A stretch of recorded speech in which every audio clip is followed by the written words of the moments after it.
Et je voudrais vous dire aussi que c'est cette arme-là qui a servi à donner la mort à une balle et par la position donnée par la police scientifique. Alors, ici, je précise bien, l'autopsie devra déterminer, n'est-ce pas, si la mort est venue par balle. L'autopsie devra déterminer dans quel état se trouvait la victime si la mort n'est pas venue par balle. Stani Boujakera, Jeune Afrique, vous dites tout à l'heure que pas d'autopsie jusque-là, mais sur base de quoi, lors du précédent point de presse, vous avez déclaré que Cheribon Kenda a été tué par une balle, tirée de l'arme qui a été trouvée. Et à quel moment on peut dire que la justice a constaté qu'il était mort? Est-ce que quand il a reçu la balle, l'autopsie n'est pas faite, mais sur base de quoi on dit qu'il est mort là, d'une balle? Voilà. Là aussi, je crois, si vous avez tout le film de ce que j'avais dit, je n'ai jamais été affirmatif. J'avais dit, et je le redis aujourd'hui, qu'il avait été tué. J'ai donné les constats qui avaient été faits.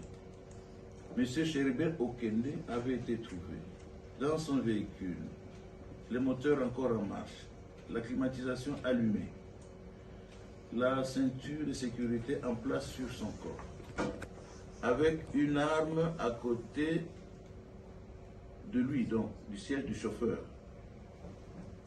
et avec une balle qui lui avait traversé la tête.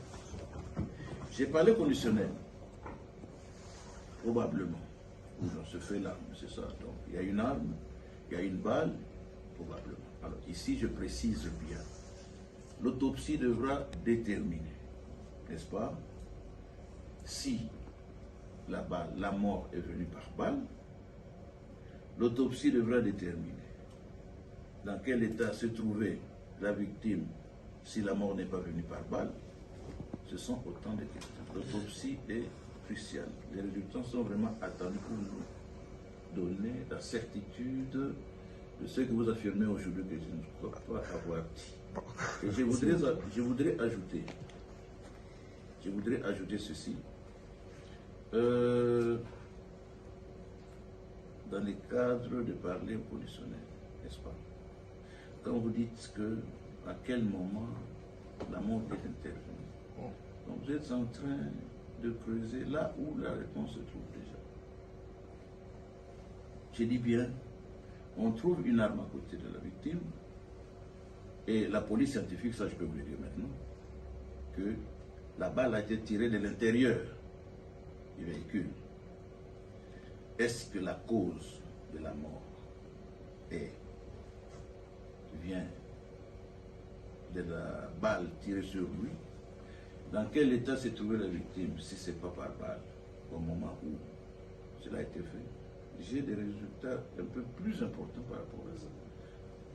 Je ne peux pas livrer pour le moment, mais l'autopsie dont le résultat est attendu pour remettre, je crois, un point interne à ça par rapport à votre question, un rapport qui sera couché dans le dossier qui pourrait être envoyé devant les juges compétents. Je vous ai déjà dit, monsieur, qu'il était dans ce véhicule, la climatisation allumée parce que le moteur tournait encore. Je vous ai dit également qu'il était encore attaché à sa ceinture de sécurité. Je vous ai dit que la mort est venue par balle, qu'il y a une arme qui a été trouvée juste à la place du passager. Et je voudrais vous dire aussi que c'est cette arme-là qui a servi à donner la mort à une balle et par la position donnée par la police scientifique. Cette mort donnée par balle, tous ces détails vont être confirmés par la police scientifique. Et ça, c'est quand on regarde sur les informations qu'on vous donne. Je crois que nous avons déjà donné autant d'informations. La question n'a pas... Là, je ne peux pas donner les résultats. Par rapport à monsieur de Moulégua, c'est ça? Oui, oui. RFI, les appels pressants pour entendre le juge De la Cour constitutionnelle. Je ne sais pas. Je crois que le premier jour, il avait été dit qu'il n'a jamais rencontré le juge. Il a été dit que le garde des corps était allé récupérer, ou plutôt était allé déposer à 16h. Il a été reçu à 16h02 par un secrétaire du cabinet du juge. Il a reçu pour recevoir de lui la réponse émanant de feu Chérubin Bokene. Ce monsieur-là, rassurez-vous, a été entendu pour confirmer que c'est à 16h02 que ce garde des corps s'est présenté par devant lui pour remettre la réponse du feu Chérubin. Et le garde des corps, là, je peux encore le dire, qui a été interrogé, a confirmé l'avoir trouvé. Et que c'était à cette heure-là qu'effectivement, qu'il avait déposé la réponse de feu Chérubin. Voilà, donc c'est, je crois, avoir répondu. Il y avait encore une autre préoccupation. C'était par rapport au chauffeur, au conducteur. Voilà. S'il y avait un deuxième suspect, je voudrais vous dire, il y a plusieurs personnes qui sont interpellées. Plusieurs personnes qui sont interpellées, dont le chauffeur. Ça, je peux vous le dire. Puisque il vous souviendra, si je ne l'avais peut-être pas dit, les chauffeurs qui étaient à la maison n'étaient pas sortis ce jour-là avec la victime, ayant été envoyés par la victime à d'autres courses, à l'IPN. Mais ces téléphones ont été récupérés et il répond par rapport aux investigations qui sont actives. Donc, il est à notre disposition, ces chauffeurs-là. Il y a d'autres personnes qui sont entendues. Nous confrontons déjà ceux qui sont entre nos mains dans leurs déclarations, qui, comme je vous l'ai dit, quand ça diverge, ça vous complique encore davantage la tâche. Ici, je peux vous dire, confirmer que c'est ça. Et c'est là qui sont suspects, n'en déplaise à ceux qui ont une thèse contraire. Vous n'avez jamais, parce que le monsieur a dit, non, voilà, un proche, oui c'est un proche, ou un garde de corps serait un proche, comment est-ce qu'on peut le considérer comme un suspect? Je ne sais pas si on n'a jamais entendu. Nous avions requis différentes expertises, notamment l'expertise de la police scientifique, l'expertise en cybercriminalité, l'expertise en télécommunication cellulaire, l'expertise en médecine légale. Toutes ces expertises, par nos réquisitions à experts, se sont mises à l'œuvre et chacune d'elles, constamment en contact avec nous, nous livre les résultats des enquêtes ou plutôt le devoir soumis à leur expertise.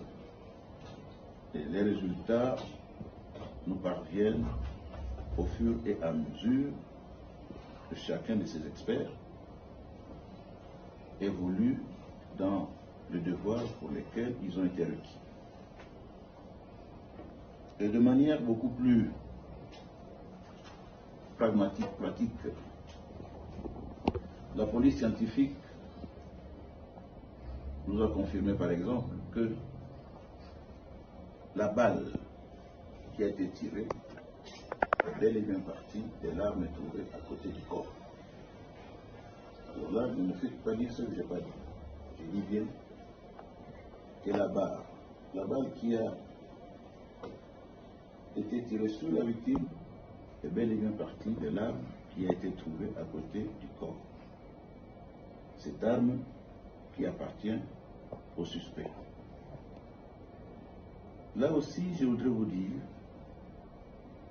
que ce suspect que nous avons encore entre nos mains nous avait laissé entendre nous a fait beaucoup de déclarations.